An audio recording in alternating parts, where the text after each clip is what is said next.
Hello, welcome to my photo studio and to ProPhotoLife.com.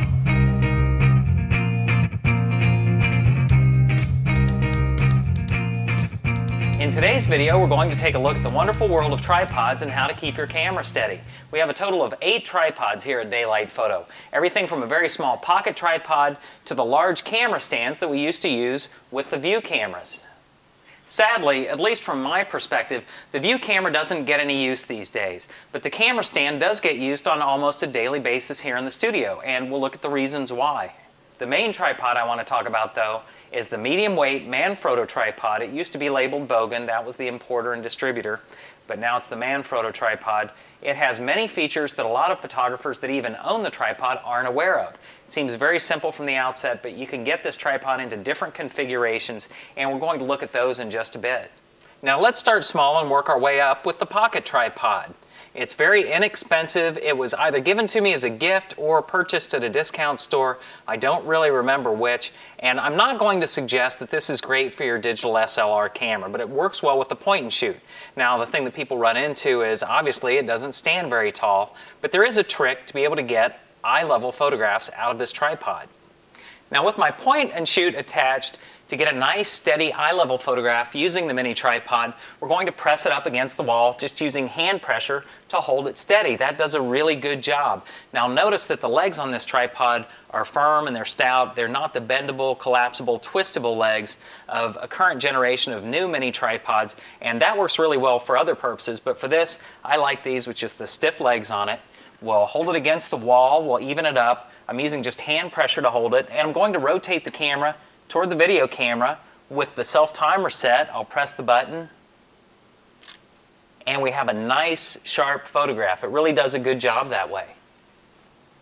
Now this is the middleweight Manfrotto or Bogen tripod that I mentioned earlier. One thing that I just noticed I wanted to point out is that all of our photo equipment at Daylight Photo is labeled with our company sticker just in case it gets mixed in with another photographer's equipment or we leave it behind.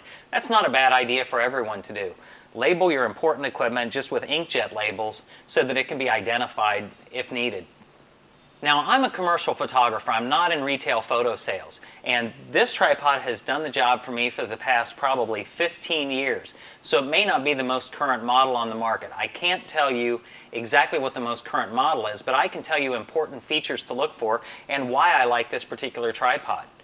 One of the great features is the fact that this is not the limit of how low it will go. The legs do flip out so that the tripod drops lower. Now at this point, we're kind of limited by the center column, or so it would seem. It seems like that's as low as we're ever going to get. But on this particular tripod, the release for the center column, the thing that allows us to raise and lower the center column, also is a key that can be removed. We can pop it off, then this lower part of the tripod column can be removed, and this will allow us to go lower. By flipping these legs out, we can get even lower with the tripod. Now, there's another thing we can do. We can also invert this column. If I put the column back together, now with the column back together in one piece, the whole thing can be taken out and put in from the bottom, and that way we can get even lower. You can get the camera actually to ground level. So now with the camera mounted down low like this, it is a bit cramped to work with, but I do have complete control and I'm just inches off of the ground. Now this helps when we're in a very cramped area, so by using a combination of how the legs spread out and putting the camera upside down or removing the center column, we can get into a lot of situations that would otherwise be impossible. Now we often photograph interiors, so that means photographing in small bathrooms and small kitchens, and finding a place to set the camera is not always easy. If the perspective for the camera should be right above this particular oven, then this is how we can handle it with the tripod. So here we have the tripod legs at all different angles, all different extensions, but it's allowed us to get the camera exactly where we need it, and it's very, very steady. Now with many tripod systems, you can pick whatever head you want and pair it with whatever tripod body you would like. I like this particular head because it has bubble levels on both sides. Now last but not least, we have the camera stand, which I would imagine if you're using a digital SLR, there would be absolutely no reason for you to go out and purchase a stand like this. But since it's a holdover from the days of the View camera, we use it quite often. It's very steady and it allows for very easy movements of the camera. And the extra sturdiness of the camera stand ensures that the camera will be there day after day if we have to leave it up for multiple days on a particular set. Another great advantage of the camera stand is that it's very tall. We have one that goes all the way up to 12 feet. And yes, we do find ourselves up that high at times. Now the goal is often to find the lightest weight tripod possible that will still be sturdy, but I really want to emphasize the sturdy part. A tripod that isn't totally steady is not going to do you any good at all.